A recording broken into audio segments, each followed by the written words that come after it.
How to empty trash in Gmail on iPhone. To get started, first of all go ahead and open up the Gmail application on your phone. The Gmail app allows users to access and manage their Gmail accounts, including sending, receiving, and organizing emails.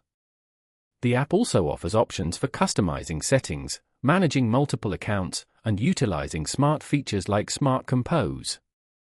On this page, you can view all your emails on Google. Go to the top left corner and tap on the 3 horizontal bars. Scroll down and tap on Trash. You can find all your deleted emails over here. If you want to permanently delete these emails, then tap on Empty Trash now. Tap on OK to confirm.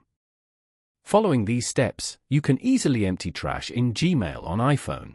Thank you for watching. Please leave a like if this tutorial helped you, or leave a comment below if you have any questions related to the video.